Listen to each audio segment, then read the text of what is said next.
Hello Gemini, and welcome to your day. Thank you so much for joining me. The 21st, we are officially in Aquarius season. I know the sun is still in Capricorn. If you look at the night, the day sky, and you follow like Skylight and those kind of apps, it'll show you that. But as of January 21st, we are officially in the Zodiac sign of Aquarius. So that is huge. We've transitioned. This is our first sign transition of 2021. And I just think that's awesome. We're just moving right along with the year. So today, two things have happened. The moon has transitioned into Taurus, and the moon has evolved into a waxing gibbous. This has two significant meanings for us. One, with the moon as a waxing gibbous, we are to trust in the process, trust in our intentions, trust in ourselves. We have worked very hard for what we are trying to achieve. No matter if you are on this goal journey or not, whatever you're doing in life, right now is not the time to change it up. It is the time to trust in what we have put together and push forward for the next 4 days at least with just sticking to the plan. Now, again, with the moon rotating or transitioning into Taurus, what this will mean for us is that we will migrate out of the passions of Aries, out of those really hard progressive pushes forward.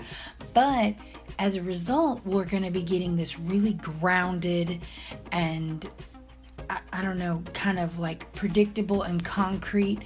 This is good for us in the sense that we're in the waxing gibbous right now, because this is going to give us like a really solid foundation to move forward. We're going to want to stick to a plan we've created. We're going to want to trust in what we have worked for. As Taurus is, the moon is in Taurus, it gives you this sense of a physical wanting to know what you're dealing with. There's no ethereal here. There is no dreaming here. You want to see it, smell it, touch it. You want to know that it exists. Well, planning is that. It may not be a literal thing that you can pick up and grab with your hand, but it is something you've done. It is something you can completely understand. It is a physical. It's kind of like bringing the mental into the physical. So there's some logic there that Taurus will help us to stick to what we understand. If something is established, like a good plan is established, you're going to want to stick to that. So this is going to help us, I believe, to be really successful with really pushing on into action our goals. So moving on into our horoscope, what I have today is a waxing gibbous spread. I've actually been following this one site. Let me see if I can find it. It's called thenumerous.com, and she does all 8 different spreads for each phase of the moon, and I really enjoy her process here. Just so you know, if you would like for me to do a series on the spreads and show you them in person and go through them slowly, like we could do them together, like I would do one and you could even follow along and do one with me, just to get used to the process of going through the cards, let me know. I don't mind doing that. I just want to know if there's any interest in something like that. So let's just move straight in to what our cards have for us. The waxing gibbous spread. Card 1 is going to be the problem. Card 2 is our expectation. Card 3 is the reality of the situation. And card 4 is guidance. Now, something to note here is that 2 and 3 are sideways. Okay, and these mean there's no positive or negative to them. I don't really do a lot of upside down cards right now because I am trying to get honestly just more decks, because I hate to push multiple sign energies into one deck over and over and over again. It causes the deck to become exhausted in my mind, and it requires a lot more purification and cleansing.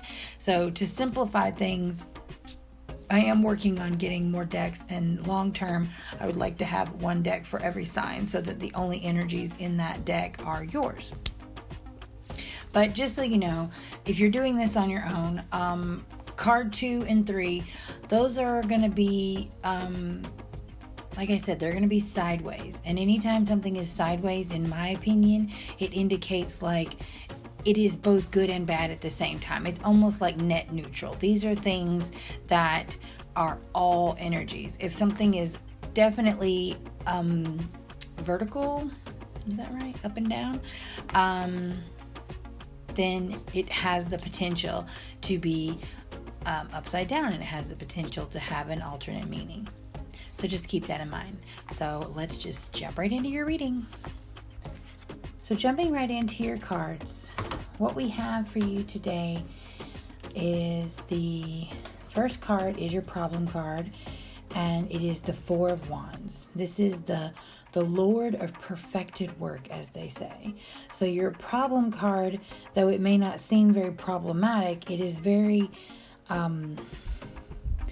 energy bound, and it's just saying, normally you'd be in a place of good work, of hard work, and of the ability to pause and just celebrate, but you're not there. This is like almost like as if it was reversed, and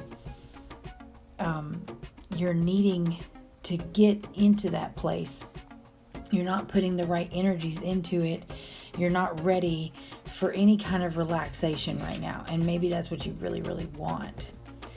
So the next card, the card that is your expectation, is the ability to pick up and start going. You want to be able to do right now, to go right now, but you're not ready for that. I don't think, well, just based on your other card. Your other card says that, you're not at a point to relax, but maybe you are at a point to just go. You're ready to start this journey, start the progress.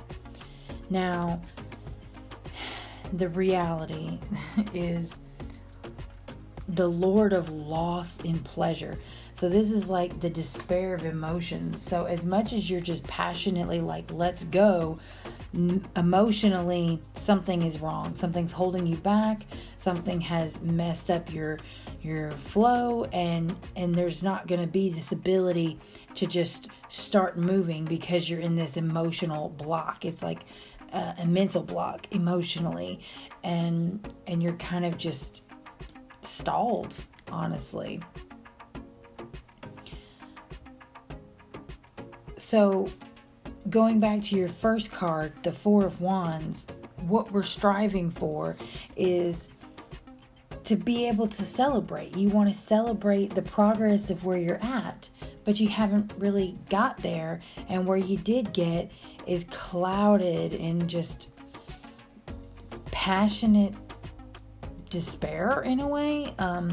It's got kind of some Mars energy, so there's this a little bit of aggression there, and then you've got some of this Scorpio energy, so there's like kind of this weird cloudy mysteriousness that you're not able to like focus in on, this emotion inside of you.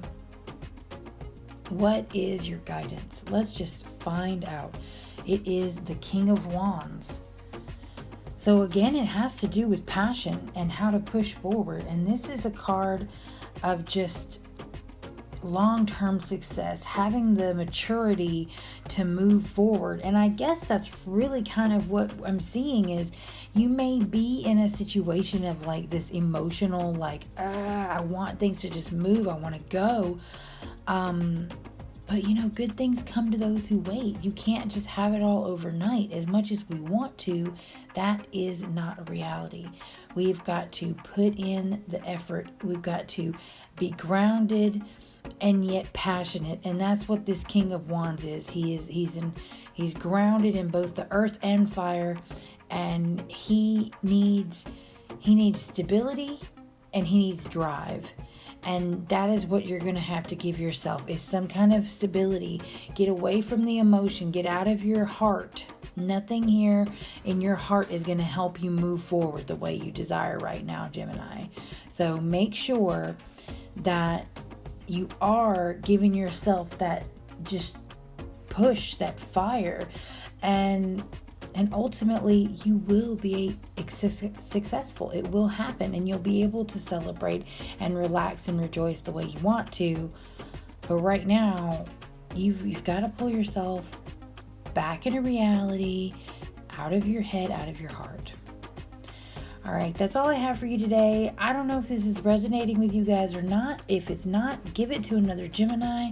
This is a deep message, and I hope they get the help they need to be successful. All right, I'll see you guys tomorrow.